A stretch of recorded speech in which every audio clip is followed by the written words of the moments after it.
Assalamualaikum warahmatullahi wabarakatuh. Bismillahirrahmanirrahim. Alhamdulillahirabbil alamin wa bihi nasta'inu ala umuri dunya waddin. Wassalatu wassalamu ala asyrafil anbiya wal mursalin sayyidina wa maulana Muhammadin wa ala alihi wa sahbihi ajma'in. Alhamdulillah. Segala puji dan syukur ke hadirat Allah Subhanahu wa taala. Selawat serta salam ke atas junjungan besar kita Nabi Muhammad sallallahu alaihi wasallam, kaum kerabat, para sahabat dan pengikut-pengikut baginda yang taat lagi jujur hingga ke akhir zaman. Auda penonton sedang dibawa bersama bagi mengikuti secara langsung Majlis Peresmian Majlis Ilmu 2014 dari Dewan Plenary Pusat Persidangan Antarabangsa Berakas.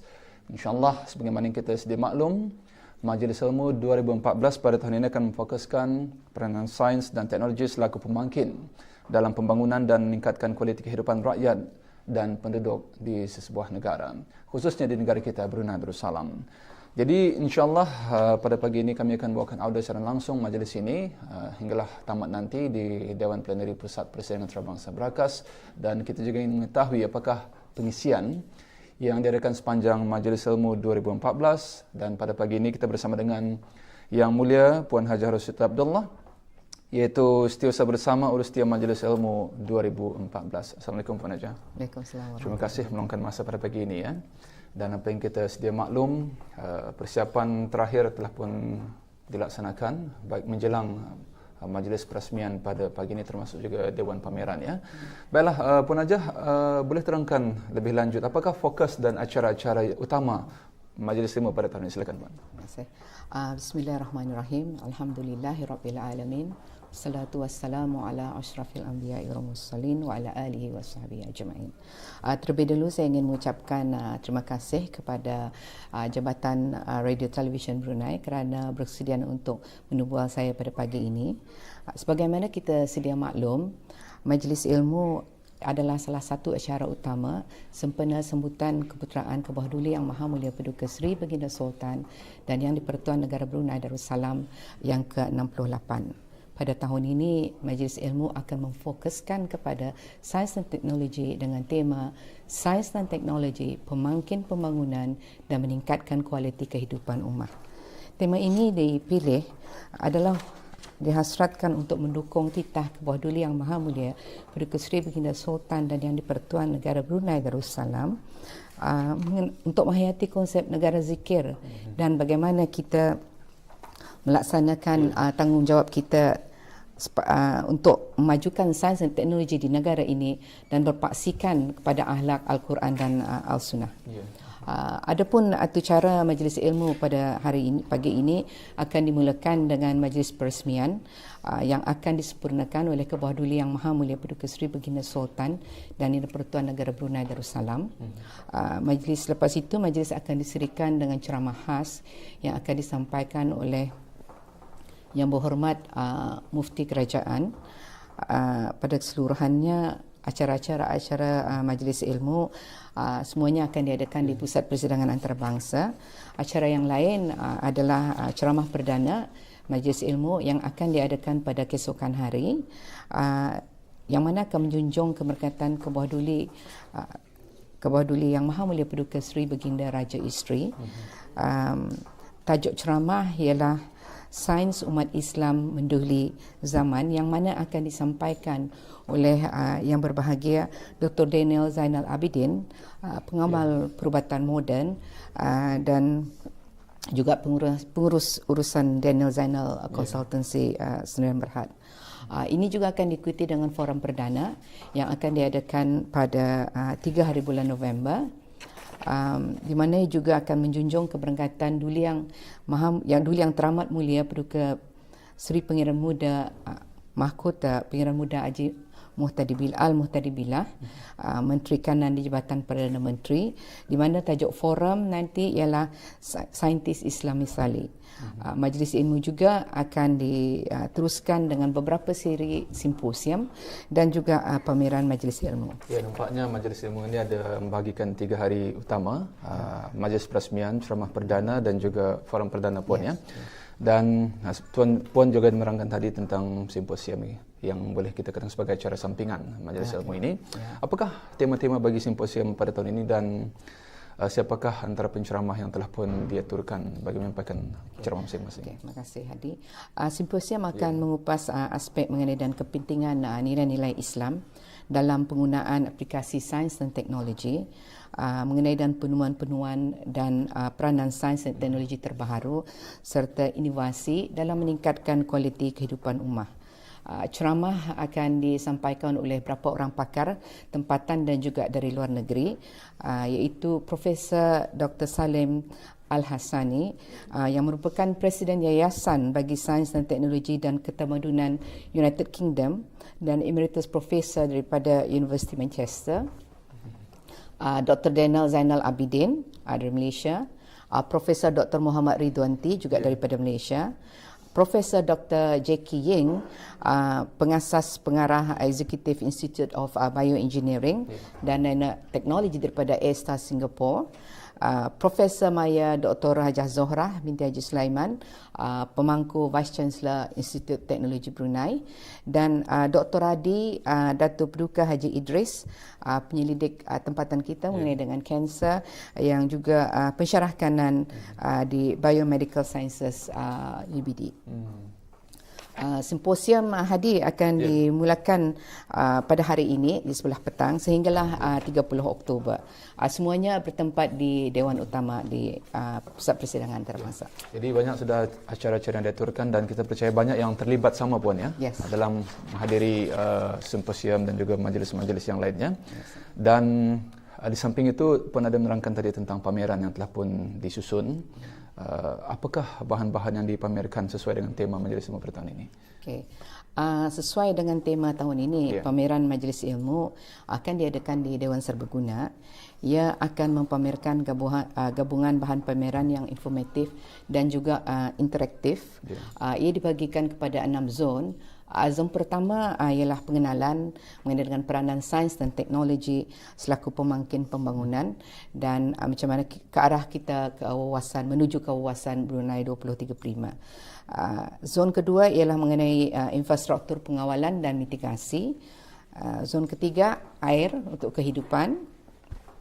Zon keempat ialah warisan gemilang yang mana akan memaparkan projek-projek hasil kepimpinan Kebawah Duli Yang Maha Mulia sendiri seperti Balai Pameran Islam Sultan mengenai dengan rancangan perumuhan negara dan projek menaik taraf kampung air, jambatan Sungai Kebun dan jambatan penghubung ke daerah Temburong.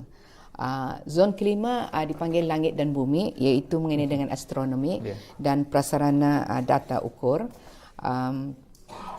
Zon ke-6 dibahagi kepada 3, iaitu kesedaran mengenai dengan pemeliharaan alam sekitar, penyelidikan dan penemuan, di mana ia akan memaparkan projek-projek hasil penyelidikan daripada ITB, UBD dan juga BEDB. Dan yang terakhir ialah pameran interaktif dari Pusat Penemuan Minyak dan Gas OGDC BSP yang bertajuk Sains Siok Bermain dengan Cahaya. Seperti lazimnya pameran ini juga akan disertai oleh Balai Pameran Kenangan Almarhum Sultan Haji Omar Ali Saifuddin yang akan diadakan di Dewan Persidangan Media. Pameran akan dibukakan kepada orang ramai selama 7 hari mulai hari ini hingga 4 November. Waktu-waktu pameran dibuka ialah pada hari ini dan keesokan hari serta 3 hari bulan November. Ianya akan dibuka kepada orang ramai dari di sebelah petang sahaja, iaitu dari 2 hingga 5 petang.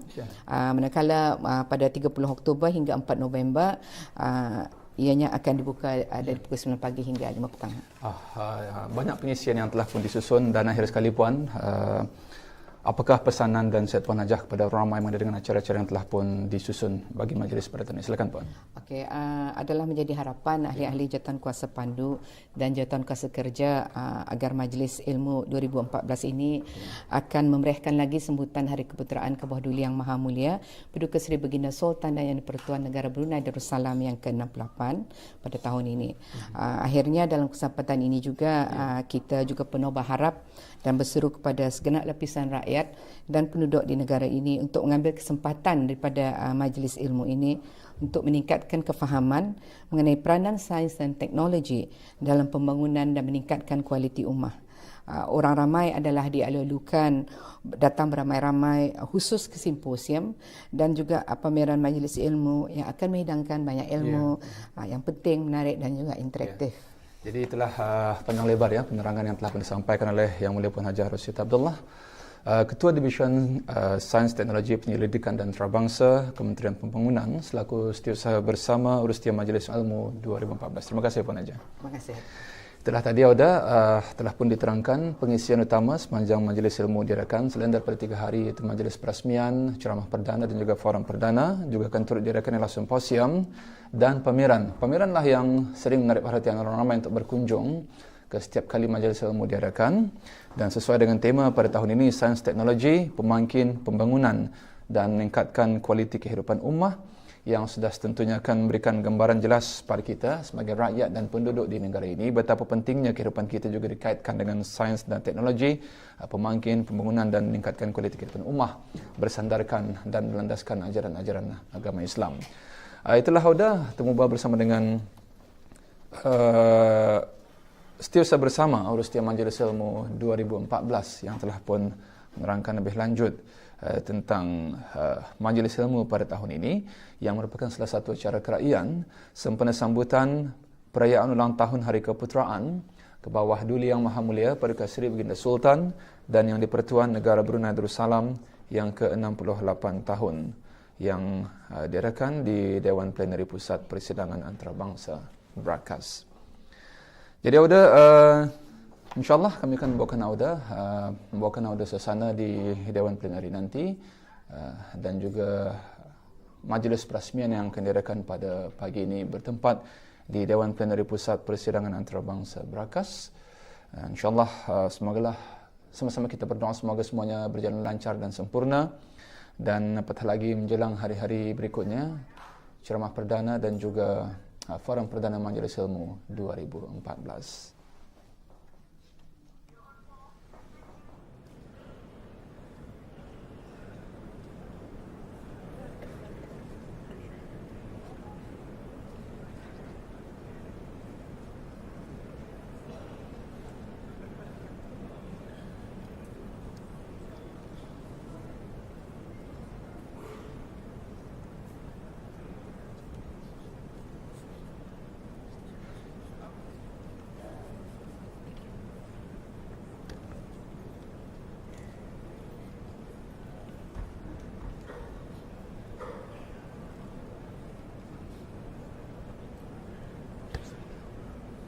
Beginilah suasana di Dewan Plenary pada ketika ini.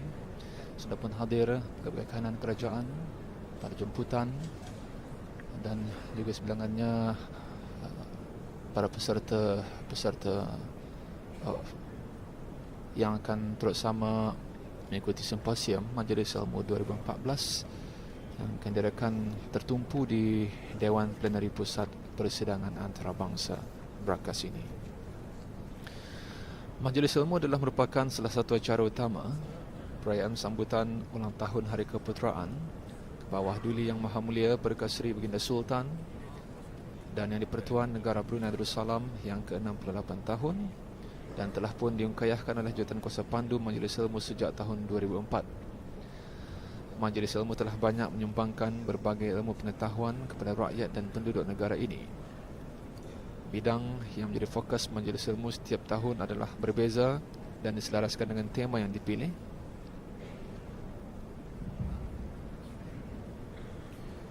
Dan contohnya, kalau kita imbas kembali, Majlis Ilmu pada tahun 2011 telah memfokuskan bidang pendidikan. Keberangkatan ke bawah Duli Yang Maha Mulia Paduka Seri Baginda Sultan Haji Hassanal Bolkiah Muizzaddin Wad Daulah Ibni Almarhum Sultan Haji Omar Ali Saifuddin Saadul Khairi Wadin Sultan dan Yang di-Pertuan Negara Brunei Darussalam beserta kerabat diraja. Sekarang adalah keberangkatan ke bawah Duli Yang Maha Mulia Paduka Seri Baginda Sultan Haji Hassanal Bolkiah Muizzaddin Wad Daulah Ibni Almarhum Sultan Haji Omar Ali Saifuddin Saadul Khairi Wadin Sultan dan Yang di-Pertuan Negara Brunei Darussalam beserta kerabat diraja. Dijunjung oleh Yang Berhormat Menteri Pembangunan selaku pengurusi bersama Jawatan Kuasa Pandu Majlis Ilmu 2014.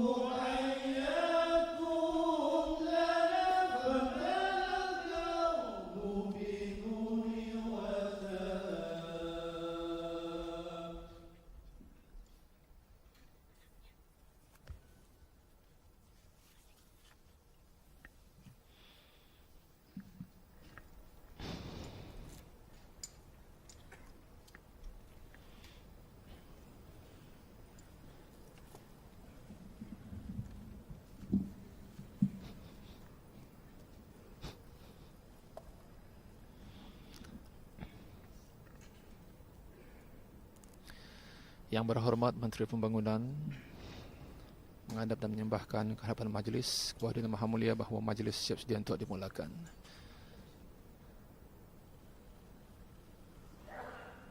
Assalamualaikum warahmatullahi wabarakatuh. Bismillahirrahmanirrahim.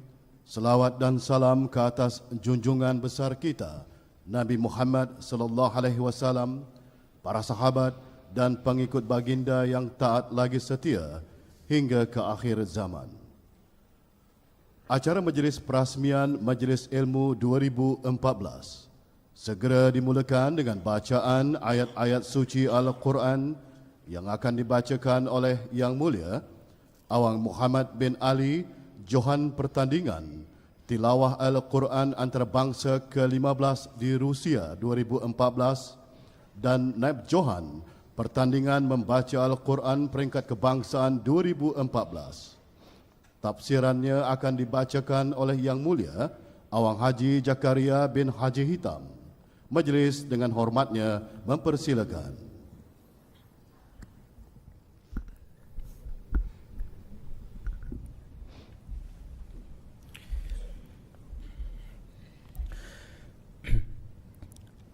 أعوذ بالله من الشيطان الرجيم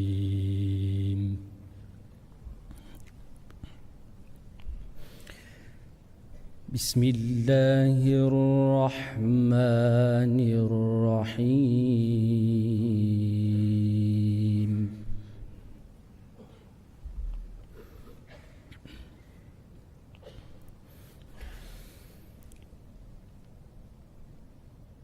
أولم ير الذين كفروا أن السماوات والأرض كانتا رتقا ففتقناهما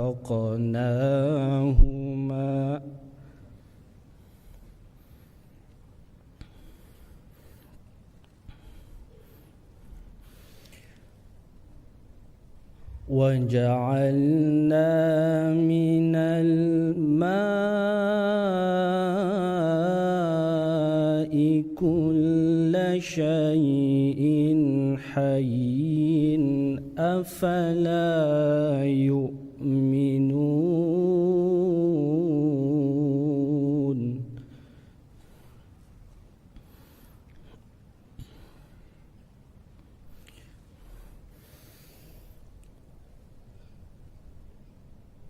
وجعلنا في الأرض رواسي أن تميد بهم وجعلنا فيها فجاجا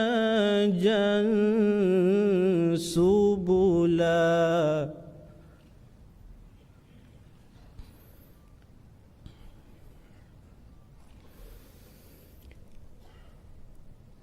وجعلنا فيها فجاجا سبلا لعلهم يهتدون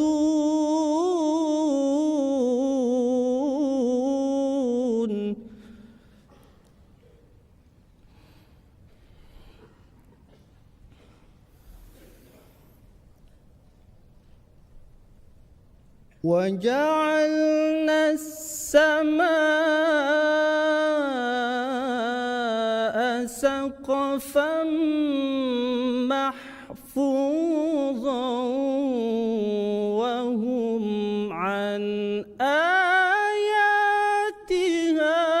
معرضون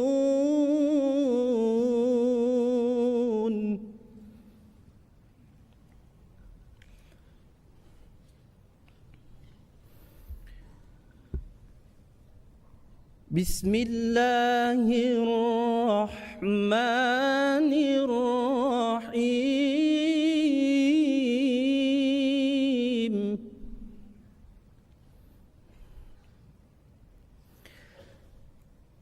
كذبت عاد المرسلين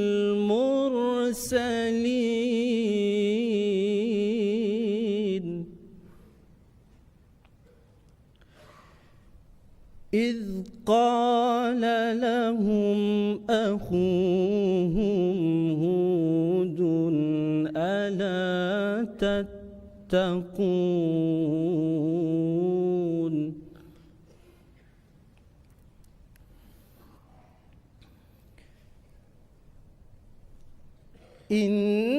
إني لكم رسول أمين فاتقوا الله وأطيعون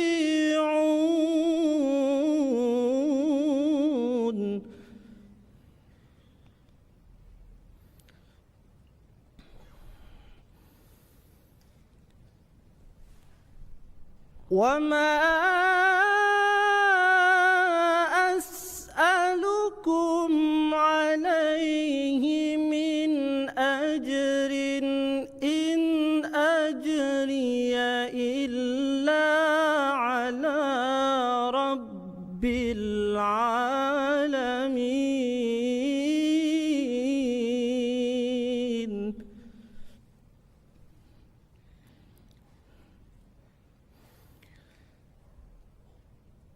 أتبنون بكل ريع آية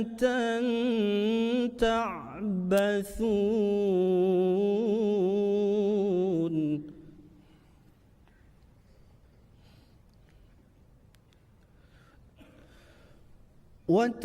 وتتخذون مصانع لعلكم تخلدون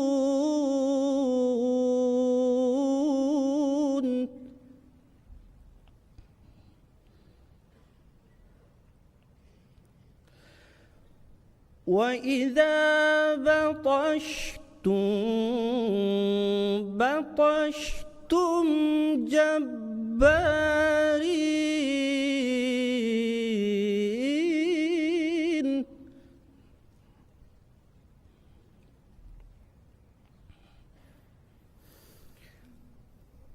فاتقوا الله وأطيعوني واتقوا الذي أمدكم بما تعلمون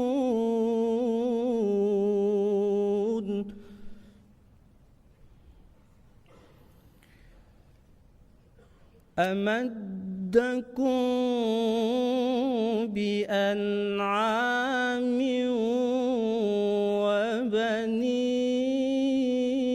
وبنين وجنات وعيون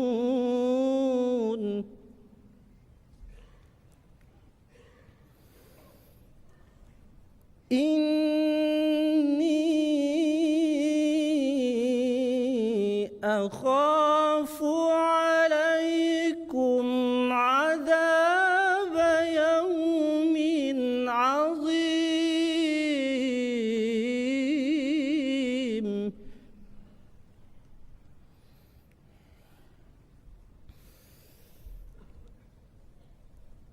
قالوا سواء علينا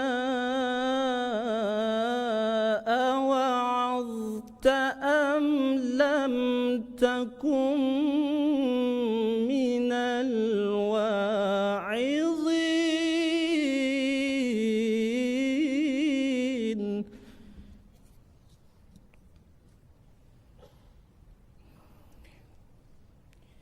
إن هذا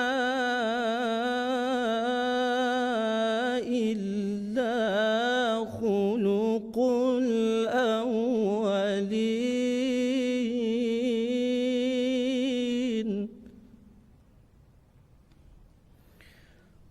وما نحن بمعذبين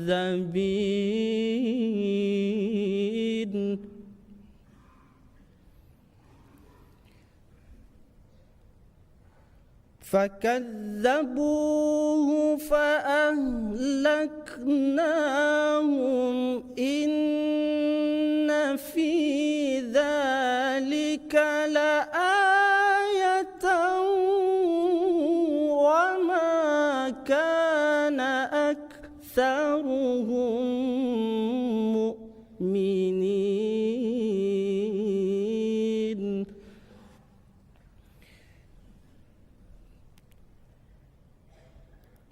وإن ربك لهو العزيز الرحيم وإن ربك لهو العزيز الرحيم صدق الله العظيم.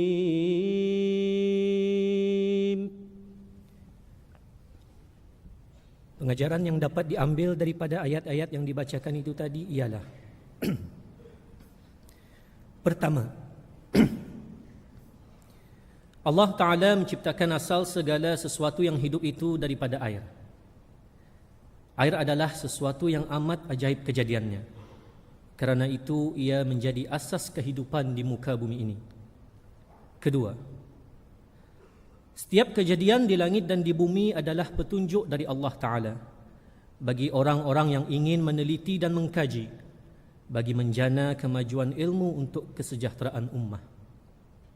Ketiga, kisah kaum 'Ad, iaitu kaum Nabi Hud alaihissalam yang pupus perlu dijadikan iktibar. Mereka adalah kaum yang kaya dan sangat maju dalam pertanian. Mereka juga begitu mahir dengan seni bina, sehingga mampu membina bangunan-bangunan indah di setiap tempat tinggi dengan harapan dapat hidup kekal selamanya. Namun, kemajuan dan pembangunan itu semakin menjauhkan mereka dari Allah Ta'ala. Mereka membuat maksiat dan kerosakan, sehingga Allah Ta'ala mengutus Nabi Hud AS untuk menyeru mereka balik ke jalan yang benar. Dengan sombong, mereka tetap ingkar dengan segala nikmat Allah Ta'ala kepada mereka dan menolak seruan Nabi Hud AS, dan akhirnya mereka diazab dengan angin kuat yang akhirnya memusnahkan mereka. Ingatlah, manusia dilantik untuk menjadi khalifah di muka bumi ini bagi menjamin kesejahteraan umat sejagat. Jaminan itu antaranya adalah dengan memelihara asas kehidupan, iaitu air. Kerana ia adalah lambang kehidupan yang sejahtera. Namun air yang dimaksudkan adalah air yang bersih, tidak tercemar, molekulnya pula cantik dan kualitinya pula terpelihara. Jika sumber ini terus kekal sedemikian, maka itulah kejayaan khilafah manusia dan semakin kukuh akidah dan dekat jiwanya kepada Allah Ta'ala. Begitu juga halnya dengan bangsa yang ingin kejayaan dalam pembangunan sains dan teknologi sesebuah ummah. Mereka jangan hanya berharapkan kemahiran dalam bidang tertentu semata-mata, tetapi perlu juga memiliki nilai yang diajarkan Islam, serta bijak mengaplikasikan sains dan teknologi untuk pembangunan dan menjamin kualiti dan kesejahteraan kehidupan manusia. Jangan giat berusaha ke arah kemajuan tapi mengenepikan tuntutan agama.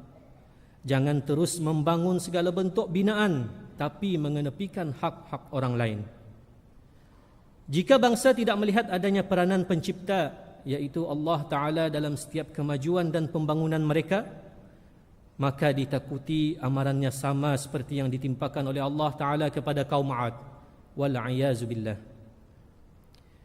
Kesejahteraan ummah terletak di bahu semua, dan apabila ini dapat dicapai, maka kemajuan yang kita capai dalam pelbagai bidang, termasuk kemajuan sains dan teknologi, adalah kemajuan yang berkat dari Allah Ta'ala.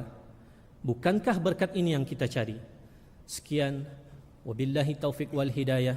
Wassalamualaikum warahmatullahi wabarakatuh. Alhamdulillah, demikian tadi bacaan ayat-ayat suci Al-Quran oleh Yang Mulia Awang Muhammad bin Ali, dan kesimpulan maknanya telah pun dibacakan oleh Yang Mulia Awang Haji Zakaria bin Haji Hitam.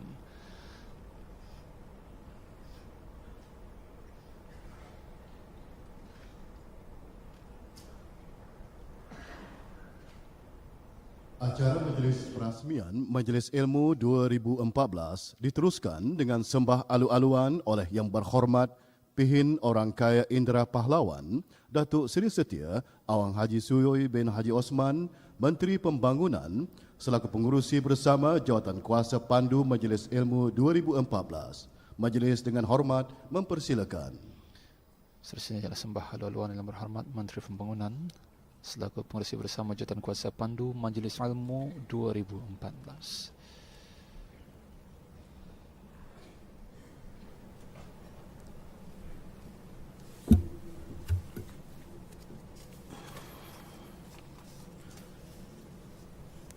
Bismillahirrahmanirrahim. Alhamdulillahirabbil alamin. Wassalatu wassalamu ala asrafil anbiya'i wal mursalin Sayyidina Muhammadin wa ala alihi wa sahbihi ajma'in. Assalamualaikum warahmatullahi wabarakatuh.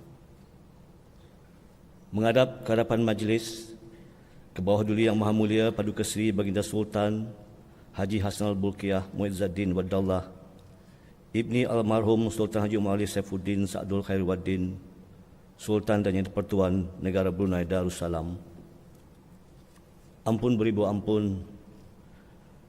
Dengan penuh hormat dan takzim serta dengan bersyukur kepada Allah Subhanahu Wa Taala, hamba ke bawah Tuan Patik selaku pengurusi bersama Majlis Ilmu 2014 dan bagi mewakili ahli-ahli Jabatan Kuasa Pandu dan Jabatan Kuasa Kerja Majlis Ilmu 2014, sukacita merafakkan sembah ke hadapan majlis ke bawah Tuan Patik, mengalu-alukan dan menjunjung kasih di atas limpah kurnia perkenan ke bawah Tuan Patik berangkat bercemal duli ke Majlis Perasmian Majlis Ilmu 2014 bersempena sambutan perayaan Hari Keputeraan ke bawah Tuan Patik yang ke-68 tahun, dan seterusnya berkenan mengurniakan titah serta menyempurnakan perasmiannya nanti. Sesungguhnya keberkatan ke bawah Tuan Patik bercemal duli ke majlis ini adalah sangat tinggi nilainya kepada habis hamba ke bawah Tuan Patik sekalian. Ianya membuktikan bahawa ke bawah Tuan Patik amat mengutamakan pengembangan berbagai ilmu bagi kepentingan semua lapisan rakyat dan penduduk negara ini. Ampun beribu ampun. Disembahkan bahawa tumpuan majlis ilmu pada tahun ini ialah sains dan teknologi, pembangkit pembangunan dan meningkatkan kualiti kehidupan ummah. Ianya dihasratkan untuk memberigakan usaha-usaha kerajaan ke arah mencapai kehidupan rakyat dan penduduk yang berkualiti tinggi secara berterusan, iaitu sehingga termasuk dalam kalangan 10 negara teratas di dunia mengikut Indeks Pembangunan Manusia United Nations Development Program UNDP. Majlis Ilmu 2014 akan mengetengahkan peranan dan sumbangan sains dan teknologi dari semua aspek kehidupan, pembangunan dan tanggungjawab umat Islam untuk mengekalkan keseimbangan diri dan masyarakat serta mempertingkatkan nilai-nilai yang menjadi prinsip hidup Islam sesuai dengan konsep negara zikir. Alhamdulillah, seperti juga di beberapa majlis ilmu di tahun-tahun lepas, majlis ilmu pada hari ini akan diteruskan dengan sesi ceramah khas yang akan disampaikan oleh Yang Berhormat P.N. Datuk Seri Maharaja Datuk Paduka Seri Setia Dr. Ustaz Haji Abdul Aziz bin Junid, Mufti Kerajaan, dan akan diikuti dengan majlis ceramah perdana dan Majlis Forum Perdana yang akan diadakan pada 29 hari bulan Oktober dan 3 hari bulan November 2014 melalui ceramah-ceramah beberapa orang pakar tempatan dan pakar-pakar luar negara. Beberapa sesi ceramah dan simposium juga akan diadakan untuk membincangkan topik-topik berkaitan dengan sains dan Islam, inovasi di dalam Islam, di dalam sains dan sains terbaru. Disembahkan pameran Majlis Ilmu 2014 juga akan diadakan mulai hari ini sehingga 4 hari bulan November 2014 yang mana akan memaparkan usaha negara dalam mengaplikasikan sains dan teknologi dalam penyediaan infrastruktur dan kediaman yang selamat, pemeliharaan alam sekitar dan kebersihan serta teknologi-teknologi bagi rumah hijau. Turut dipaparkan ialah pencapaian saintis-saintis zaman dahulu, hasil-hasil kajian dan penyelidikan dalam bidang sains dan teknologi oleh institusi-institusi pengajian tinggi di negara ini serta pameran interaktif untuk memupuk minat pelajar-pelajar sekolah dalam subjek sains dan matematik. Dalam usaha sedemikian dan juga pada menjunjung saranan yang terkandung dalam titah-titah Kebawah Patik tentang penggunaan sains dan teknologi dalam pembangunan negara, insya-Allah negara Brunei Darussalam akan berupaya mencapai wawasan negara 2035. Ampun beribu ampun, sebelum hamba ke bawah Tuan Patik menjunjung perkenaan berundur diri, hamba ke bawah Tuan Patik sekali lagi dengan penuh hormat dan takzim menyembahkan setinggi menjunjung kasih atas keberkatan ke bawah Tuan Patik bercemar duli ke Majlis Perasmian Majlis Ilmu 2014 pada pagi ini.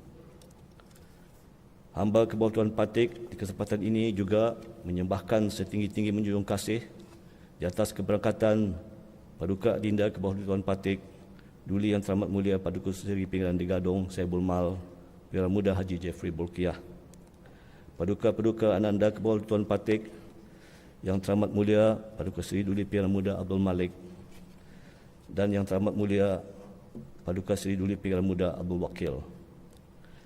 Dan di atas keberkatan Yang Amat Mulia Pimpinan Citria, di atas kehadiran Yang Berhormat Menteri-Menteri Kabinet, ahli-ahli Majlis Mesyuarat Negara, timbalan-timbalan menteri, dev-dev penamaan, para hadirin dan hadirat sekalian. Demikian juga hamba kebal Tuan Patik sukacita mengucapkan penghargaan dan terima kasih kepada pihak Pusat Penemuan Minyak dan Gas OGDC, Syarikat Minyak Shell Brunei Sendirian Berhad serta Syarikat Minyak Kerajaan, Syarikat Milik Kerajaan Negara Brunei Darussalam, yakni Government Link Companies GLC, para pakar dari dalam dan luar negeri, para peserta forum, simposium dan pameran, serta seluruh ahli jatuhan kuasa kerja dan semua pihak yang terlibat atas sumbangan ikhlas mereka dalam sama-sama menjayakan Majlis Ilmu 2014.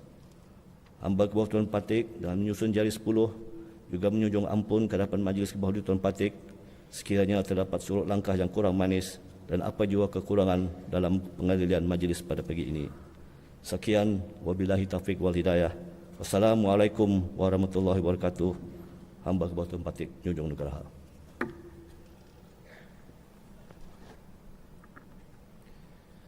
Demikian sembah luar-luar oleh Yang Berhormat Menteri Pembangunan selaku pengurusi bersama Jawatan Kuasa Pandu Majlis Ilmu 2014. Sekarang Yang Berhormat Pihin Orang Kaya Indra Pahlawan Datuk Seri Setia Awang Haji Suyui bin Haji Osman, Menteri Pembangunan selaku pengurusi bersama Jawatan Kuasa Pandu Majlis Ilmu 2014 dengan hormat dan takzim menghadap dan menjunjung ke hadapan majlis ke bawah Duli Yang Maha Mulia Paduka Seri Baginda Sultan Haji Hassanal Bolkiah Muizzaddin Wad Daulah Ibni Almarhum Sultan Haji Omar Ali Saifuddin Sa'adul Khairi Wadin Sultan dan Yang di-Pertuan Negara Brunei Darussalam bagi berkenan mengurniakan titah dan merasmikan Majlis Ilmu 2014.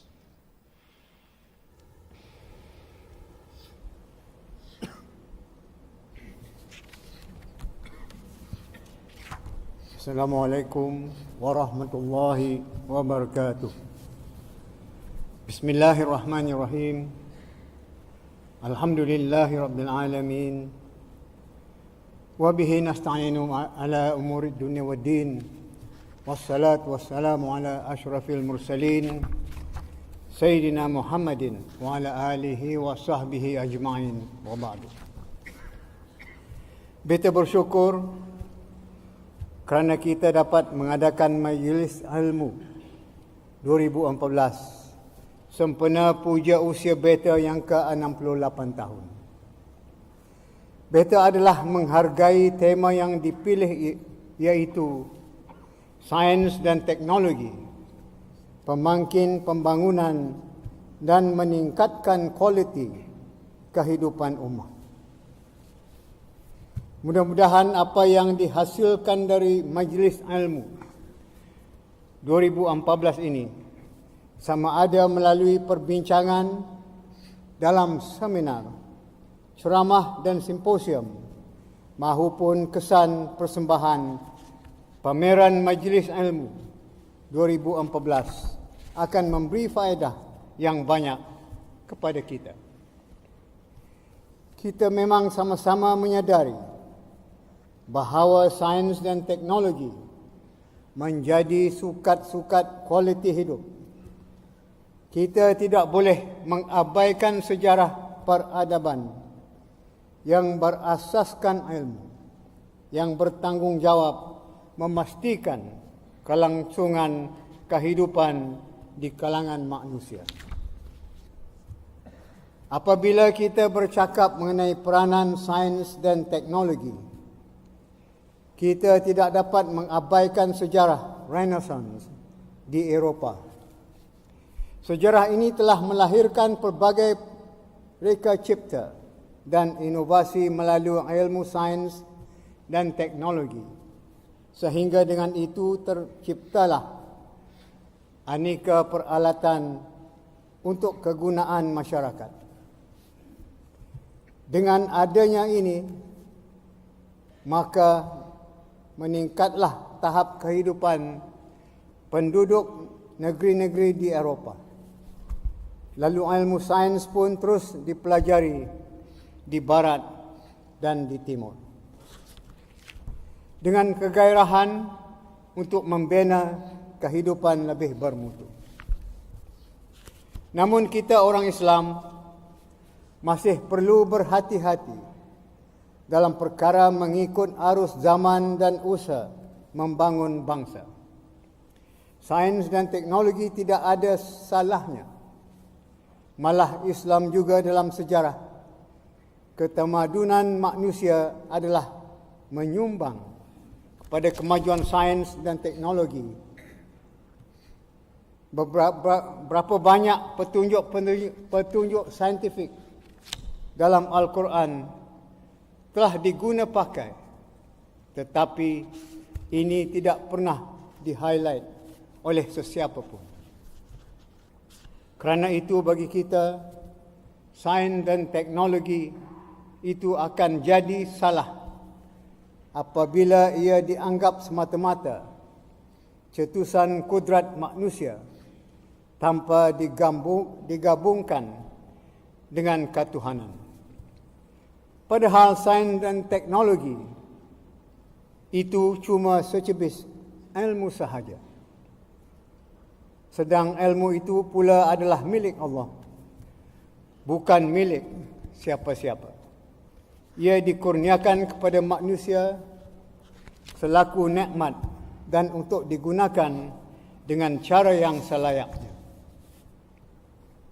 Menyebut nikmat, Allah telah mengingatkan kita bahawa kita ini akan ditanya pada hari kiamat kelak.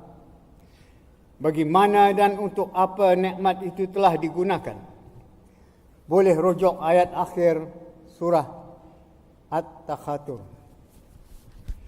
Jika ketuhanan tidak digabungkan dengan sains dan teknologi, aplikasinya kepada kehidupan akan memisahkan kita daripada ketuhanan. Akhirnya, manusia akan angkuh dan ingkar terhadap Tuhannya. Peringatan Allah Ta'ala dalam hal ini sangat menggerunkan melalui kejadian kaum Ad yang mewarisi ilmu dan kemahiran, tetapi mereka membangun dengan angkuh dan ingkar, tidak mengakui ketuhanan dalam pembangunan mereka itu. Demikian juga Nabi Allah Hud alaihi salam telah diutus kepada kaum baginda supaya mereka kembali kepada jalan yang lurus, tetapi mereka tetap angkuh dan ingkar. Lalu Allah membinasakan mereka sebinasa-binasanya. Kita bukanlah ketinggalan zaman. Kita juga menggunakan sains dan teknologi dalam pembangunan bangsa kita. Dalam melaksanakan rancangan-rancangan kemajuan, kita adalah sentiasa up to date dengan maklumat-maklumat sains dan teknologi. Baik misalnya dalam pembinaan jalan raya, pembinaan bangunan dan rumah, pembinaan jambatan, pembekalan elektrik dan air, kemudahan perubatan, permakanan, pendidikan dan lain-lain. Tetapi kita memanfaatkan sains dan teknologi itu adalah semata-mata untuk kebaikan, bukan untuk kerosakan di muka bumi. Dengan lain perkataan, kita berusaha mencipta tamadun, tetapi asasnya adalah sains dan teknologi yang berpaksikan keyakinan kepada Allah. Kita melakar tamadun itu bermula dengan pendidikan. Kita turut mendidik anak bangsa kita dengan sains dan teknologi yang tidak bertentangan dengan hukum-hukum agama. Kita tidak menerima sains dan teknologi untuk memperkecilkan kuasa Allah, tetapi sebaliknya mengkagumi kuasa Allah itu. Begitu juga kita menolak sains dan teknologi untuk membinasakan bumi dan segala isi di dalamnya. Tetapi yang kita terima ialah sains dan teknologi yang memakmurkan bumi dengan kebajikan dan kemanusiaan. Apabila lahir nanti saintis dan teknologi kita akan sokong dan berikan mereka kemudahan yang cukup untuk terus mengharungi penyelidikan dan pembangunan, pengembangan di mana hasilnya kelak akan menjadikan kita ini bangsa yang sentiasa di hadapan dan berjaya. Semua itu dalam keredaan Allah.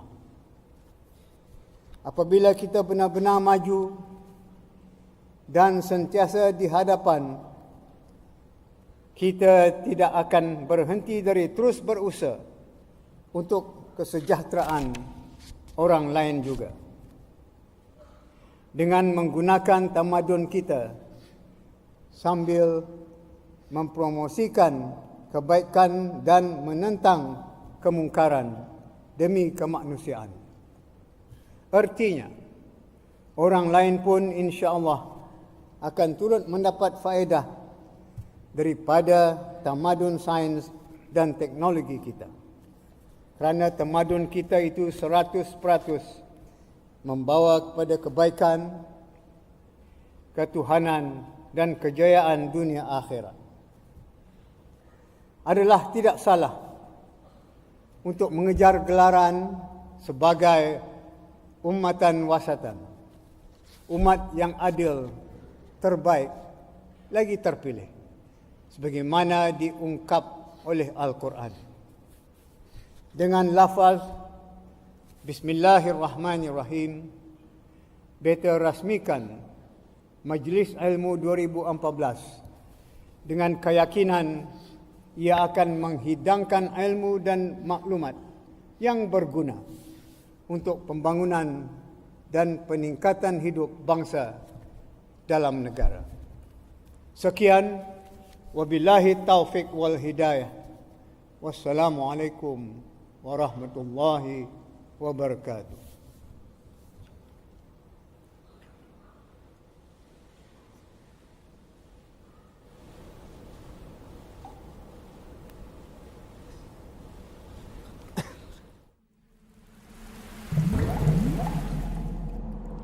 وجعلنا من الماء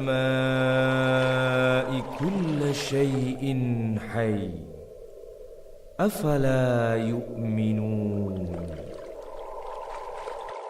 Dan kami telah menjadikan tiap-tiap sesuatu yang hidup itu daripada air. Maka tidakkah mereka mahu beriman?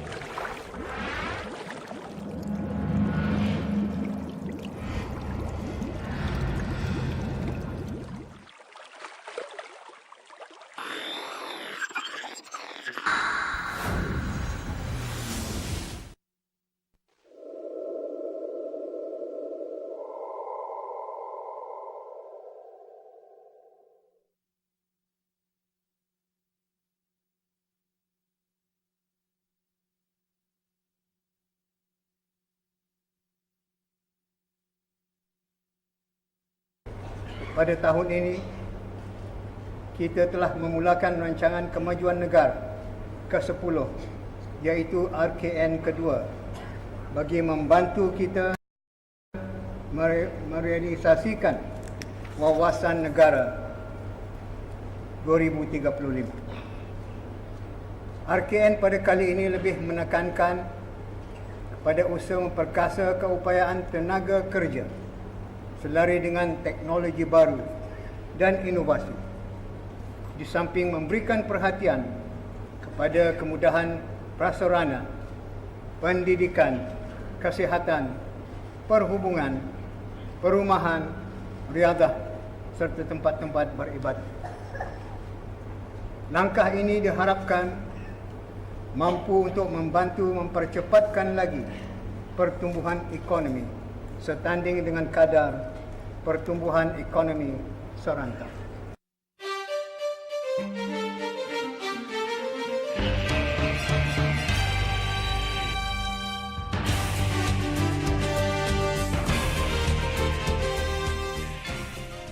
Negara Brunei Darussalam adalah negara yang dikenali sebagai negara yang berpandukan kepada negara zikir dan berwadahkan kepada falsafah konsep Melayu Islam Beraja. Kemajuan sains dan teknologi merupakan pemangkin dalam menyumbang kepada semua aspek pembangunan ummah, baik dari sudut penyediaan kemudahan-kemudahan dan prasarana infrastruktur yang selamat dalam meningkatkan taraf kualiti kehidupan rakyat dan penduduk negara ini. Keselesaan beribadat adalah merupakan perkara penting di negara ini. Dengan terbinanya Masjid Omar Ali Saifuddin yang terletak megah di Bandar Seri Begawan, masjid ini adalah simbol keislaman di negara Brunei Darussalam yang mana telah diterajui oleh almarhum Sultan Haji Omar Ali Saifuddin Sa'dul Khairiwaddin sehingga baginda dikenali sebagai arkitek Brunei moden. Bertitik tolak dari itu, bermulalah era baru dalam pembangunan Brunei moden sehingga kini.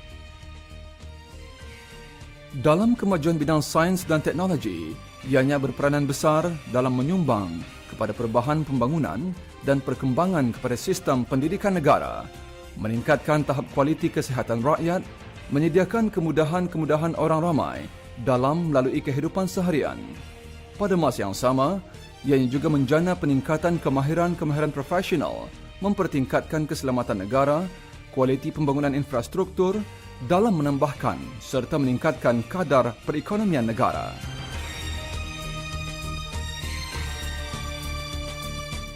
Teknologi-teknologi seperti pengawalan banjir, perlindungan cerun, pemantauan dan pengawalan kualiti air dan udara, pengawalan pembangunan, pengurusan trafik, perlindungan pantai, setiap masa dipertingkatkan tahap keberkesanannya.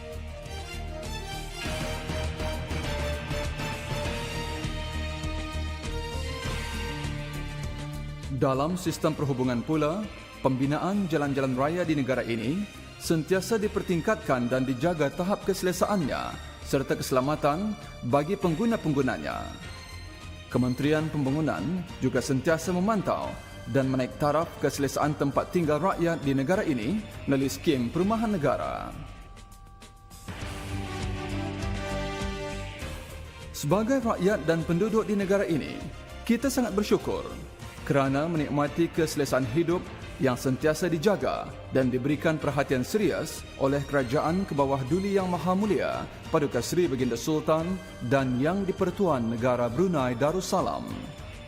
Dengan menerima kemudahan seperti ini, ianya memberikan jaminan keselesaan dan kesejahteraan dalam berkeluarga, bermasyarakat dan melaksanakan amal ibadah. Dengan ini juga, negara kita akan terus dapat menghasilkan sumber tenaga manusia yang berkualiti dan berpendidikan tinggi. Inilah aspirasi ke bawah Duli Yang Maha Mulia terhadap pembangunan dan kemajuan sebuah negara zikir. Merealisasikan kesejahteraan ummah dengan pendidikan dan pembangunan yang dipandu oleh Al-Quran.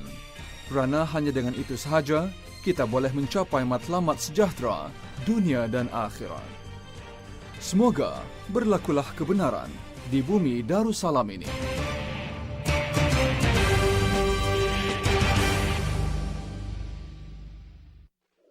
Inna hadzal Qur'ana yahdi lillati hiya aqwam ويبشر المؤمنين الذين يعملون الصالحات أن لهم أجرا كبيرا. Sesungguhnya Al-Quran ini memberi petunjuk ke jalan yang lebih lurus dan menyampaikan kabar gembira kepada orang-orang beriman yang mengerjakan amalan-amalan saleh, bahawa sesungguhnya bagi mereka pahala yang besar.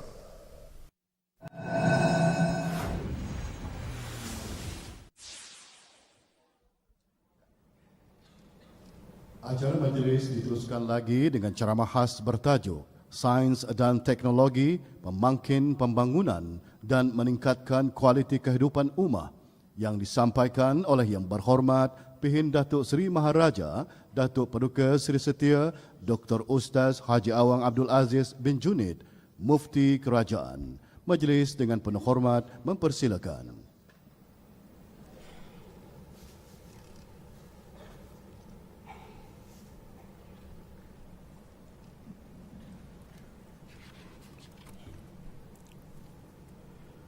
Assalamualaikum warahmatullahi wabarakatuh. Bismillahirrahmanirrahim. Alhamdulillahil qail was-samaa'i wa ma banaha wal ardi wa ma tahaha wassalatu wassalamu ala sayyidina Muhammadin wa ala alihi wa sahbihi ajma'in, amma ba'd.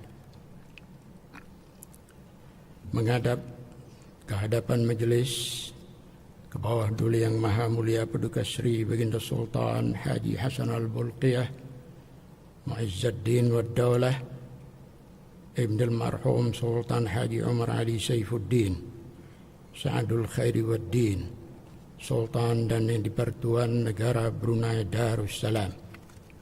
Ampun, beribu ampun, hamba ke bawah Tuan Patik menjunjung limpah kurnia perkenan bagi hamba ke bawah Tuan Patik menunaikan hajat jawatan kuasa pandu Majlis Ilmu pada tahun ini dengan menyampaikan ceramah khas bertajuk Sains dan Teknologi Pemangkin Pembangunan dan Meningkatkan Kualiti Kehidupan Ummah.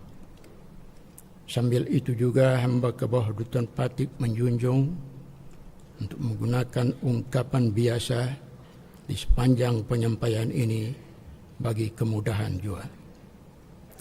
Para hadirin yang dihormati, sains dan teknologi adalah dua perkataan yang cukup memukau dan menakjubkan. Barang siapa yang pandai menyebutnya akan beroleh saja berbangga, akan boleh saja berbangga, sementara yang tidak pandai akan dianggap tidak terpelajar atau tercicir. Bidang sains dan teknologi adalah nadi zaman modern. Ia memang pemangkin pembangunan. Tanpa sains dan teknologi, janganlah menyebut tentang pembangunan. Malah bukan setakat sains dan teknologi saja-saja. Bahkan yang kita dan dunia mahukan ialah sains dan teknologi tinggi. Jika teknologi itu cuma setakat penggunaan tulang 4 kerat semata-mata, maka itu sudah dianggap tidak bermakna lagi. Tetapi yang hebat itu di sini ialah teknologi jantara, teknologi mesin. Ini dengan teknologi jenis inilah sekarang kita membangun. Dengan teknologi jenis inilah sekarang dunia kita sedang berlumba membangun, berlumba dan terus berlumba. Soalnya, apakah sudah cukup membangun itu hanya dengan sains dan teknologi semata-mata? Orang mungkin saja akan cepat-cepat menjawab, iya, sudah tentu begitu. Lihat kemajuan di mana-mana. Semua itu adalah jelmaan dari sains dan teknologi. Dari sekecil-kecil perkara, dari sebuah rumah duduk sampai kepada bangunan pencakar langit ratus tingkat. Pada masa ini, pada zaman ini, sudah ada bangunan 150 tingkat. Semuanya itu adalah dari ledakan sains dan teknologi tinggi. Angkasa diteroka, lautan diharungi, dan bumi digali atau dikorek adalah dengan sains dan teknologi belaka. Jadi apa lagi? Apa lagi yang manusia ini mahukan? Mahu kaya, mahu mewah, mahu maju, mahu kuat? Ya, semuanya itu boleh berlaku. Letusan atau ledakan dari sains dan teknologi itu. Jadi apa lagi yang kurang? Yang masih tidak cukup dengan sains dan teknologi ini apa? Kelihatannya memang seperti tidak ada apa-apa lagi yang kurang. Karena itulah kuasa-kuasa besar sains dan teknologi merasakan dunia ini seperti saja milik mereka, yang menjadikan mereka bersikap lebih meninggi, berperasaan lebih kuat, lebih mampu dan lebih confident, karena kuasa sains dan teknologi tinggi itu sedang berada dalam genggaman mereka. Tidak mengapa kita juga turut mengambil maklum akan senario ini dan sama sekali tidak berniat untuk mengganggu perspektif orang lain mengenai sains dan teknologi. Itu adalah hak mereka. Tetapi atas nama Islam, atas nama orang-orang Islam, membangun hanya dengan sains dan teknologi semata-mata, itu adalah belum mencukupi. Kita mengakui bahwa kita juga tidak terlepas dari memerlukan sains dan teknologi, karena kita juga adalah generasi sains dan teknologi. Tetapi untuk survive, untuk hidup dan membangun semata-mata hanya dengan sains dan teknologi sahaja, itu adalah belum mencukupi dan belum lengkap lagi. Yang lengkapnya itu kita perlu ada dua bahan lain lagi, yaitu iman dan takwa, yang menjadikan tema sepatutnya berbunyi sains dan teknologi mesti dipelas lagi dengan iman dan takwa adalah selaku pemangkin pembangunan dan meningkatkan kualiti kehidupan ummah. Mengapa iman dan takwa mesti turut berperanan bersama-sama dengan sains dan teknologi dalam pembangunan? Mengapa? Kerana pembangunan yang mahu kita capai ialah pembangunan yang menghasilkan berkat. Kita mahu mempunyai bangunan-bangunan, tetapi bukan setakat bangunan, malah bangunan-bangunan yang bertonggakkan berkat. Kita mahu membuat rancangan-rancangan, tetapi bukan setakat rancangan, malah rancangan-rancangan yang berpaksikan berkat. Kita mahu mengeluarkan produk-produk, tetapi bukan setakat produk, malah produk-produk yang padat dengan berkat. Dari manakah berkat ini boleh diperolehi? Kalau sains dan teknologi saja-saja, ia tidak akan mampu untuk menghadirkan berkat itu. Tidak akan mampu untuk menagih berkat itu. Yang mampu mengundang berkat itu hanyalah iman dan takwa jua.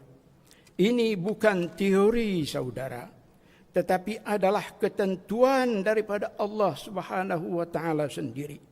Itulah ketentuannya, firman-Nya dalam Al-Qur'an, "Walau anna ahlal qura amanu wattaqau la fatahna 'alaihim barakatim minas sama'i wal ard."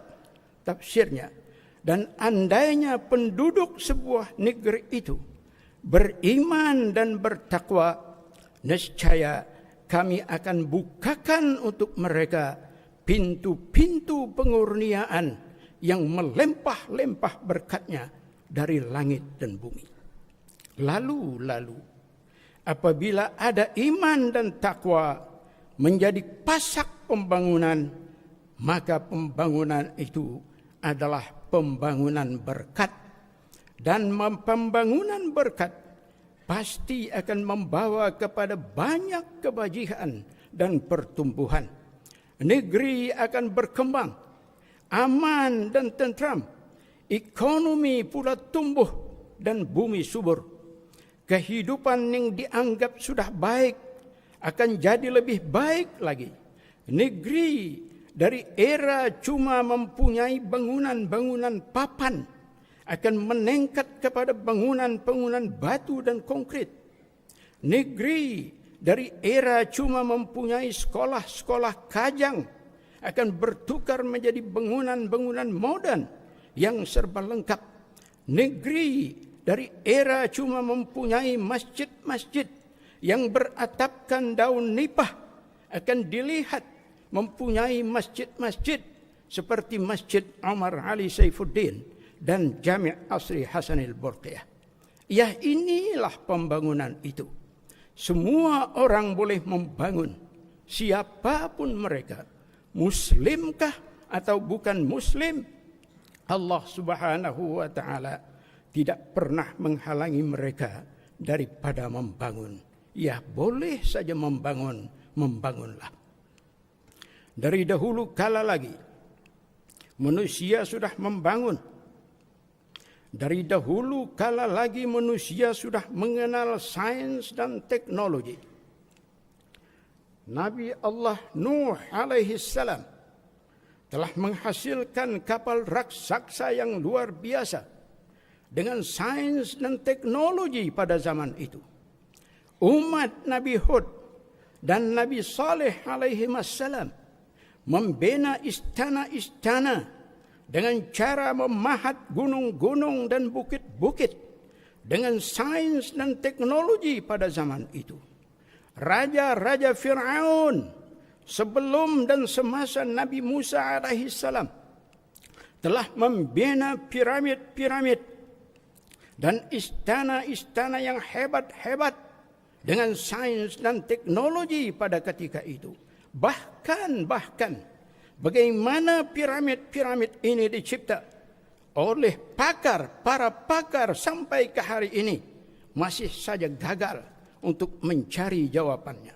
Demikian sungguh hebat teknologi Fir'aun, dan gambaran tentang kehebatan teknologi Fir'aun ini terakam juga dalam Al-Quran, bila mana Allah Subhanahu wa taala mengisyaratkan kemampuan Fir'aun itu dalam membangun melalui firman-Nya yang berbunyi, wa qala Fir'aun ya Haman ibni li sarhan la'alli ablughul asbab as-samawati fa'attali'a ila ilahi Musa.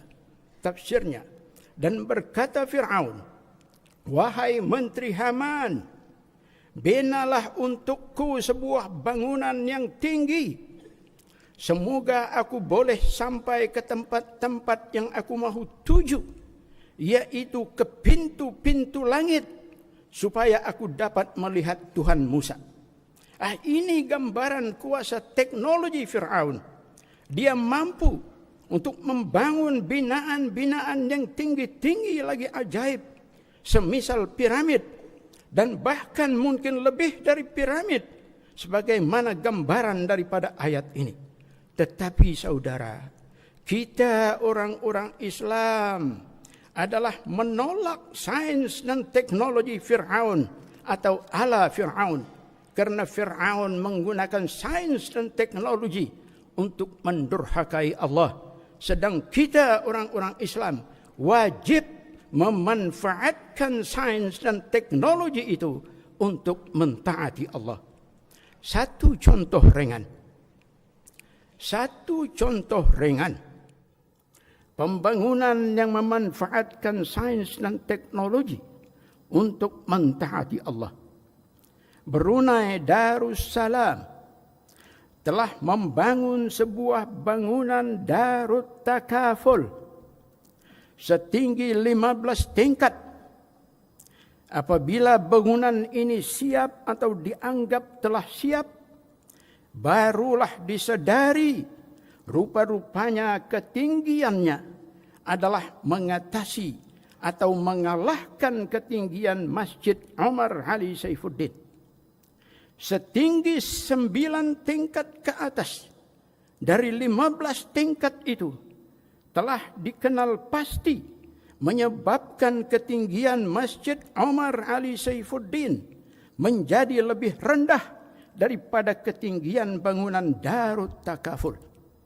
Maknanya, kalau mahu dikembalikan juga supaya Masjid Omar Ali Saifuddin lebih tinggi dari semua bangunan di persekitaran Bandar Seri Begawan, termasuk Darut Takaful, maka 9 tingkat dari bangunan Darut Takaful mestilah ditiadakan, dipecah ataupun dirobohkan. Ini boleh saja dilakukan, tetapi berisiko.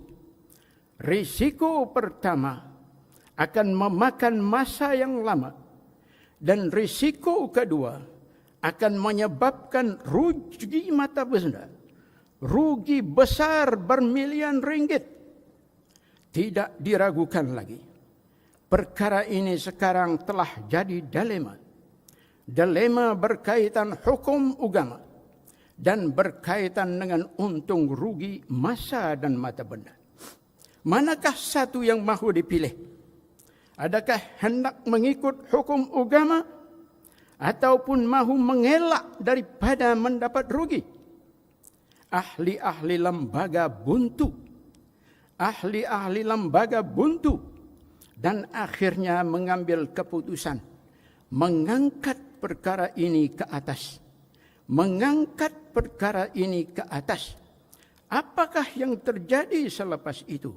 Yang terjadi ialah respons perintah daripada atas menghendaki supaya bangunan ini 9 tingkat daripada atas hendaklah dirubuhkan, dipotong sehingga tidak berbangkit lagi, ianya meninggihi Masjid Omar Ali Saifuddin. Demikian respons ahli iman dan ahli takwa Demikian respons dari kepimpinan ahli iman dan ahli taqwa. Ia sama sekali tidak teragak-agak untuk mematuhi hukum syarak. Inilah antara lain sejarah penting Brunei Darussalam yang perlu dirista dan mustahak untuk diketahui dan diingati oleh generasi demi generasi. Betapa Brunei Darussalam di bawah pimpinan raja yang prihatin terhadap hukum-hukum agama. Ia bukan sahaja membangun, tetapi setiap pembangunan itu juga tidak akan dibiarkan bercanggah dengan hukum syarak. Alhamdulillah, Darut Takaful kita yang bercirikan pembangunan untuk membantu rakyat melepaskan bebanan riba dengan struktur bangunannya yang patuh syarak itu, insya Allah akan sentiasa bersimbah dengan berkat. Konsep takaful adalah merupakan satu transaksi tabarruk. Tabarruk artinya derma. Setiap orang yang terlibat dengannya adalah penderma. Masing-masing itu adalah sumbang menyumbang dan sokong menyokong. Karena itu sumbangan mereka tidak akan habis atau hangus begitu saja. Melainkan apabila tempoh insuran berakhir, akan masih ada sahaja baki dari derma yang telah dibayar. Dan ianya boleh terus dimanfaatkan oleh penginsur sebagai menampung atau menambah bayaran insuran yang berikutnya. Berbeza dengan sistem konvensional. Pada tahun ini, saudara keluar RM1.000 dan pada tahun hadapan, setelah tamat tempoh insuran, RM1.000 itu akan hangus begitu saja. Tidak ada lagi sebarang bakinya. Dan saudara akan keluar pula RM1.000 yang lain lagi untuk membaharui insuran saudara. Inilah cantiknya sistem insuran Islam atau takaful yang berkonsepkan tabarruk itu. Ia adalah terang-terang membantu, tidak membebani, dan sangat jelas ada berkat di situ. Kita mesti rajin mencari berkat, mesti konsisten dalam usaha mendapatkan berkat. Semua pembangunan kita, janganlah ia kosong dari berkat. Burulah berkat itu. Khasnya dalam perkara ekonomi. Dalam usaha kita membangunkan ekonomi. Janganlah fokus hanya semata-mata kepada faktor angka sahaja. Tetapi fikirkanlah juga tentang berkat. Cari dan jadikan ia paksi dalam pembangunan ekonomi kita. Karena apabila ada berkat, ekonomi pasti tumbuh, ekonomi pasti kembang, dan ekonomi pasti mantap. Dari mana kita boleh dapat berkat? Dari mana dapat berkat? Berkat boleh saja ditagih, boleh saja didapat dari pelbagai cara. Melalui dasar, melalui polisi, melalui konsep, dan melalui sistem, insya Allah kita akan dapat meraih berkat itu. Misalnya melalui dasar atau polisi atau konsep atau sistem tanpa riba. Semua ini tidak pasti mengundang berkat. Demikian juga satu sistem yang sangat mudah dilupakan ialah sistem sedekah. Orang jarang ingat sistem ini berkuasa besar untuk menumbuhkan ekonomi. Ya, rahasia sistem ini adalah tersendiri. Ia benar-benar berperanan untuk menumbuhkan ekonomi, bukan meruntuhkan ekonomi. Jika satu saudara bersedekah, nanti insya Allah 10 akan datang menggantinya. Bagaimana? Dan dari manakah 10 itu datang? Inilah namanya kerja Allah, Allah Subhanahu wa taala berfirman, "Man jaa'a bil hasanati falahu asyru amsalha." Tafsirnya, barang siapa yang menyumbang satu kebajikan, maka baginya ialah balasan 10 kebajikan yang sama. Ini bukan retorik, saudara. Bukan saja-saja penyedap kata, bukan. Tetapi ia adalah hakikat yang benar. Satu janji Allah, di mana janji itu tetap di kotanya. Tentang harta atau ekonomi yang tumbuh karena sedekah ini, sudah ada buktinya. Sudah ada riwayatnya yang sahih. Sayyidatuna Aisyah Ummul Mukminin radhiyallahu anha pernah melahirkan kekhawatirannya terhadap Abdurrahman bin Auf, seorang sahabat besar yang sangat kaya pada ketika itu. Aisyah berkata, "Ya Abdurrahman, akhsha an yuakhiraka kathratu malika anil lihaqi bi Rasulillah fil jannah." Wahai Abdurrahman, aku bimbang, aku khawatir hartamu yang banyak itu akan melambatkanmu dari bersama-sama dengan Rasulullah di dalam surga. Bertanya Abdurrahman, "Walima ya Ummul Mukminin?" Mengapakah begitu, wahai ibu sekalian orang-orang beriman? Menjelaskan Aisyah yang bermaksud, bukankah orang-orang fakir dan miskin itu dapat memasuki syurga dengan segera tanpa hisab? Huraiannya, manusia ini pada hari kiamat kelak akan diperiksa mengikut kedudukan dan harta masing-masing. Semakin banyak harta, semakin banyaklah tanya. Dan semakin panjanglah juga masa yang diambil untuk peperiksaan itu. Mereka akan ditanya, dari mana dapat harta? Atau bagaimana ia didapat? Macam mana dibelanjakan? Dan untuk apa? Dan lain-lain lagi.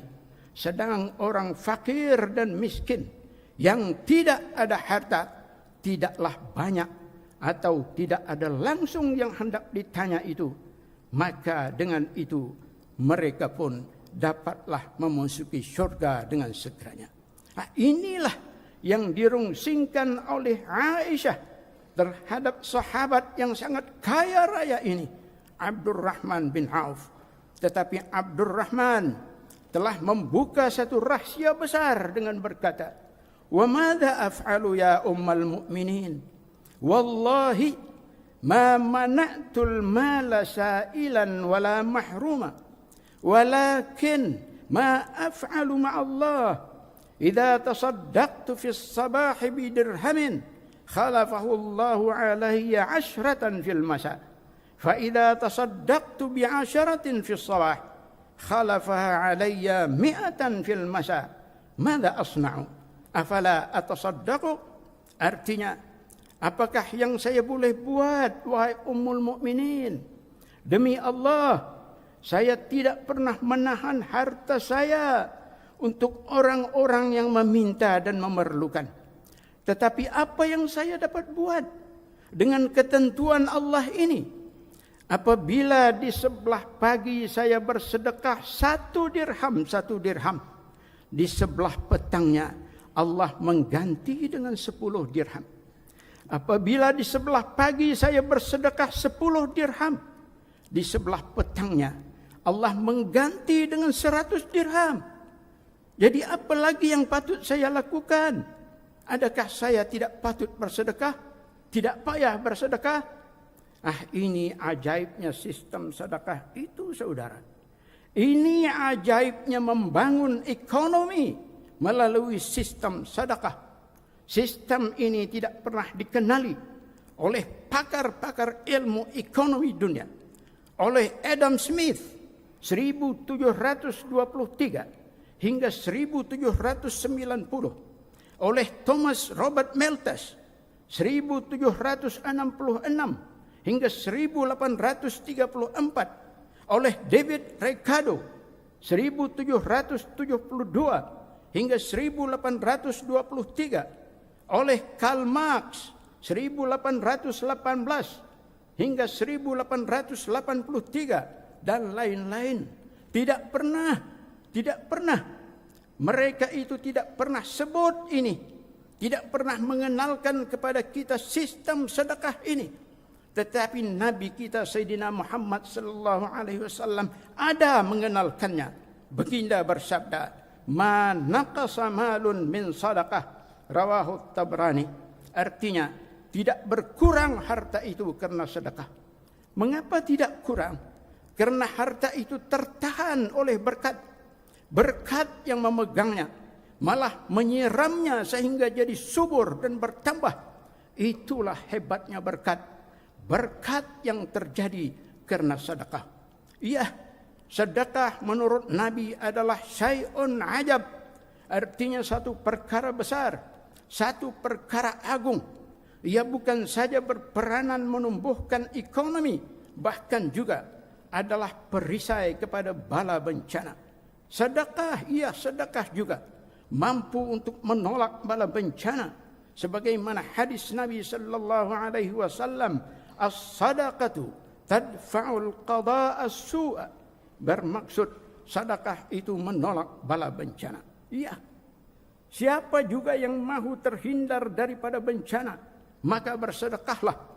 Demikian juga negeri, kalau mahu terlepas daripada bencana, maka kembangkanlah sistem sedekah ini. Ingat, sedekah ini bukanlah terbatas daripada individu kepada individu sahaja, tetapi sedekah juga boleh datang daripada badan-badan atau lembaga-lembaga atau syarikat-syarikat terhadap orang ramai, dan bahkan daripada kerajaan kepada rakyat jelata. Ini barangkali jarang disedari oleh orang, terutama sedekah daripada kerajaan kepada rakyat. Apabila kerajaan mengamalkan pendekatan pemurah atau ihsan, maka itu sebenarnya sudah masuk ke dalam kategori sedekah. Dalam hubungan ini, alhamdulillah, kerajaan kita, kerajaan ke bawah duli yang Maha Mulia Paduka Sri Baginda Sultan dan yang di-Pertuan, telah pun sekian lamanya mengamalkan pendekatan sedekah ini. Lihat kurnia-kurnia kepada rakyat, kurnia bebas daripada pelbagai bebanan cukai, menikmati pendidikan percuma, menikmati perubatan percuma, menikmati subsidi-subsidi makanan asasi, menikmati subsidi-subsidi minyak dan gas. Warga tua menikmati pensiun bulanan mereka. Rakyat dari kalangan ibu tunggal, rakyat dari kalangan kurang upaya, rakyat dari kalangan fakir dan miskin, semuanya itu turut disangkuti. Dan malah warga dari kaki tangan kerajaan juga adalah tidak diabaikan. Selain daripada gaji pokok mereka, mereka juga turut menerima kurnia allowance khas menurut kategori. Ini semua telah menjadi amalan kita yang berterusan. Disedari ataupun tidak, ia adalah paksi kepada kemakmuran dan sekaligus paksi kepada kelangsungan serta keselamatan bangsa dan negara. Sayugia kita hayati ia dengan akidah dan keimanan yang mendalam. Demikian, berkat pasti melimpah dan tidak akan putus-putus insya-Allah di bumi yang bertuah ini, bumi yang menghiasi dirinya dengan ihsan dan sedekah. Ini tentang berkat ini, saudara. Tentang berkat ini, ia tidak pernah disebut atau ditulis dalam mana-mana buku para pakar seperti nama-nama mereka di atas tadi. Tidak pernah disebut atau ditulis dalam mana-mana buku para pakar ekonomi seperti nama-nama mereka di atas tadi. tetapi kitab kita orang-orang Islam Al-Quran ada menyebutnya. Dan Nabi, Maha Guru yang tidak ada tolong bandingnya, juga ada menyebutnya. Ada memandu dan mengajar kita bagaimana untuk meraih berkat itu bagi mengatasi krisis ekonomi. Perhatikan contoh kecil ini. Riwayat dari Sahal bin Sa'ad radhiyallahu an. Nabi sallallahu alaihi wasallam pernah didatangi oleh seorang lelaki yang mengadukan dirinya fakir. Saya fakir, wahai Rasulullah, saya fakir.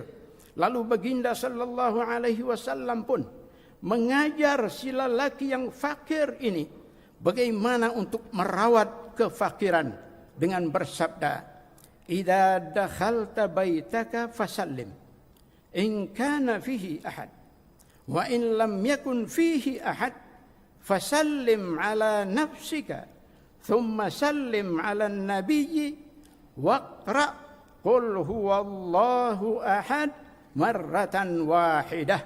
Artinya, apabila engkau memasuki rumah, maka berilah salam sekiranya ada orang di dalam rumah itu.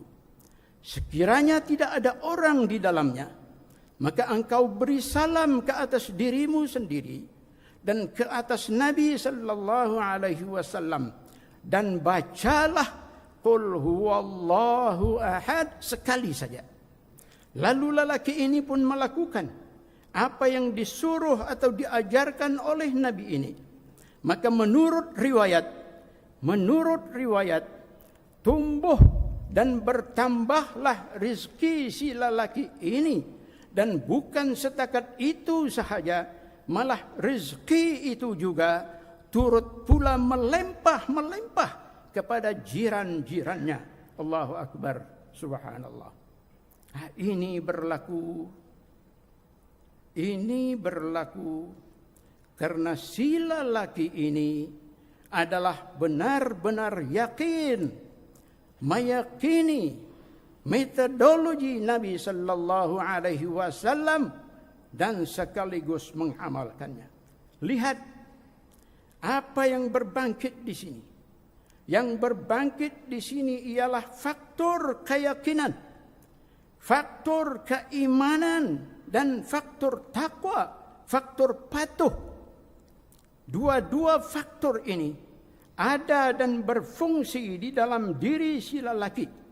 Dia itu yakin terhadap metodologi Nabi dan sekaligus taat untuk melakukannya sebagaimana yang disuruh oleh Nabi. Dalam makna dia ini adalah membangun. Lelaki ini adalah membangun dirinya dan membangun ekonominya dengan iman dan takwa itu. Lalu karena itulah nasibnya pun berubah menjadi kepada yang lebih baik. Ini rahasia iman dan takwa itu.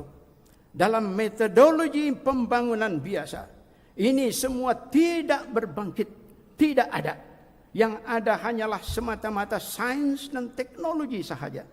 Oleh itu, kita berpendapat metodologi pembangunan dengan sains dan teknologi di plus iman dan takwa ini patutlah diperkenalkan kepada generasi masa kini, termasuk melalui pengajaran dan pembelajaran di sekolah-sekolah sehingga ke peringkat yang setinggi-tingginya.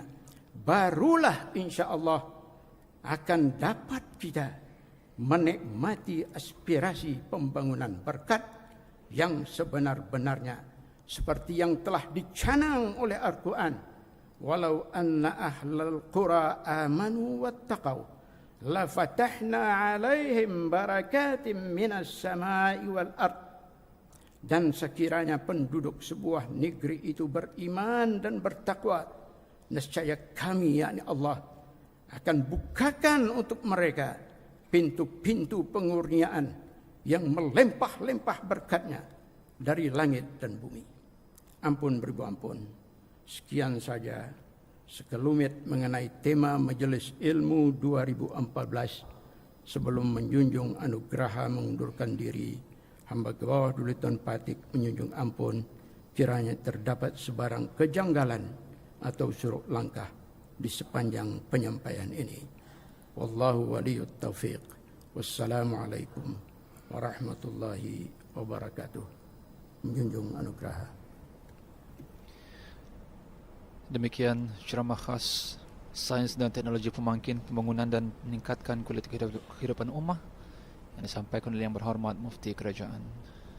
Untuk memberkati majlis, doa selamat dibacakan oleh Yang Berhormat Pehin Datuk Seri Maharaja Datuk Paduka Seri Setia Dr. Ustaz Haji Awang Abdul Aziz bin Junid, Mufti Kerajaan. Majlis dengan penuh hormat mempersilakan.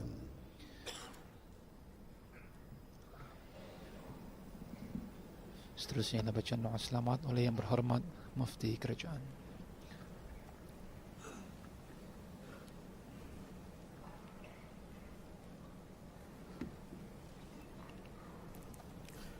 Bismillahirrahmanirrahim. Alhamdulillahirabbil alamin. Wassalatu wassalamu ala asyrafil anbiya'i wal mursalin Sayyidina Muhammad wa ala alihi wa sahbihi ajma'in. La ilaha illallahul azimul halim. La ilaha illallah rabbul arsyil azim. La ilaha illallah rabbus samawati wa rabbul ardi wa rabbul arsyil karim. Allahumma altuf bi'abdika azamatis sultan.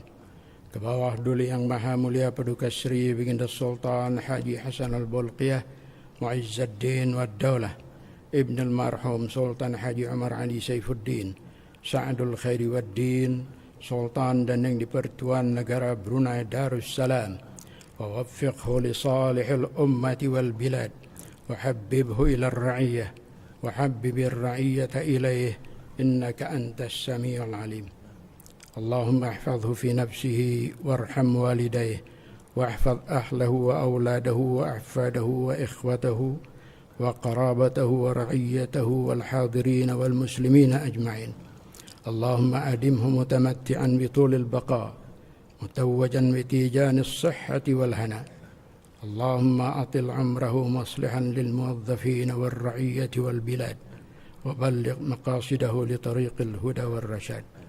اللهم اجعل سلطنته نجار بروناي دار السلام معمورة بالتقدم والسلام والعدل والصلاح والبركة بين الأنام والرخاء والأمن والنصر وسائر بلاد الإسلام.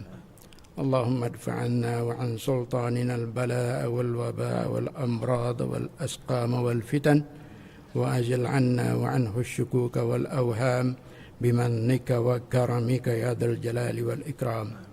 اللهم إنا نرجو منك يا الله يا علي يا عظيم أن تجعل هذا المجلس مجلس pembukaan rasmi, majelis ilmu sempena perayaan Hari Keputeraan ke bawah Duli Yang Maha Mulia Paduka Seri Baginda Sultan dan yang di-Pertuan Negara Brunei Darussalam yang ke-68 tahun, yang membawa tema sains dan teknologi, pemangkin pembangunan dan meningkatkan kualiti kehidupan ummah. Barakatan sabighatan lil ibadi wal bilad. Allahumma barik lana fihi wa barik lana fi biladina wa barik lana fi amalina wa kulli ma an'amta alaina ya akramal akramin wa ya arhamar rahimin.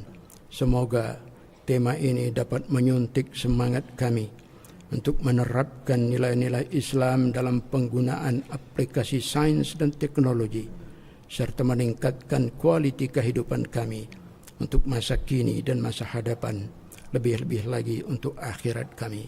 Allahumma ya alimu ya khabir, mohon juga ya Allah kurniakan kepada kami, kepada raja kami, ke bawah Duli Yang Maha Mulia Paduka Seri Baginda Sultan Haji Hasan al-Bolqiyah Mu'izzuddin wa Daulah Sultan dan Pertuan Negara Brunei Darussalam, dan juga kepada anak-anak kami dan bangsa kami seluruhnya ilmu laduni sebagaimana Allah kurniakan kepada rasul-rasul dan nabi-nabi Tuhan kami, serta lain-lain ilmu yang berguna, di mana dengan sebab ilmu-ilmu itu akan membawa kami mampu untuk membina diri kami menjadi insan yang sempurna, dapat membangunkan negara kami Brunei Darussalam menjadi sebuah negara yang maju, selaras dengan era kemodernan sains dan teknologi yang berpaksikan iman dan takwa.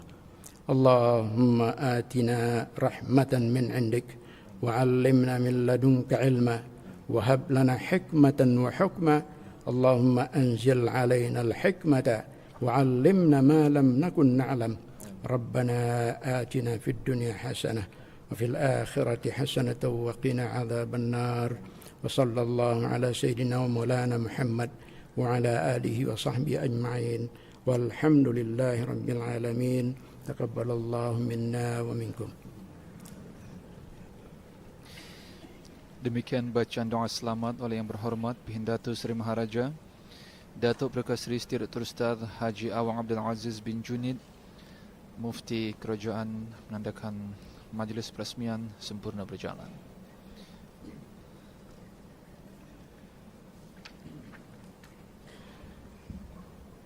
Yang Berhormat Menteri Pembangunan selaku pengerusi Jawatan Kuasa Pandu pengerusi bersama Jawatan Kuasa Pandu Majlis Ilmu 2014 mengadakan majlis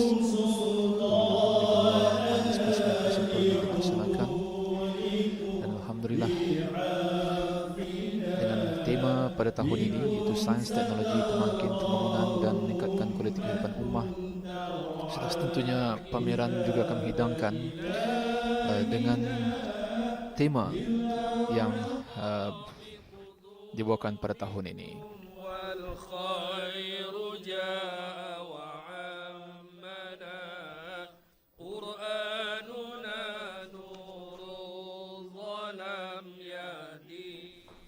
Ya, dan demikian tadi kita telah pun juga sama-sama mengikuti ceramah khas yang telah disampaikan oleh Yang Berhormat Bhindatu Sri Maharaja Datuk Prakasri Direktur Ustaz Haji Awang Abdul Aziz bin Junid, Mufti Kerajaan. Jadi ada selepas hari ini majlis perasmian, menyusul pula selepas itulah ceramah perdana itu esok juga di Dewan Plenari Pusat Persidangan Antarabangsa Berakas, dan forum perdana Majlis Ilmu 2014 akan diadakan pada 3 hari bulan November 2014 juga di tempat yang sama, itu di Dewan Plenari Pusat Persidangan Antarabangsa Berakas. Dan juga untuk makluman, orang ramai adalah dialu-alukan untuk menyaksikan pameran yang dipamerkan sempena Majlis Ilmu di Pusat Persidangan Antarabangsa Berakas untuk sepanjang pameran ini diadakan, insyaAllah. Jadi sebelum berpisah, bagi pihak kru penerbitan dan kru kejuruteraan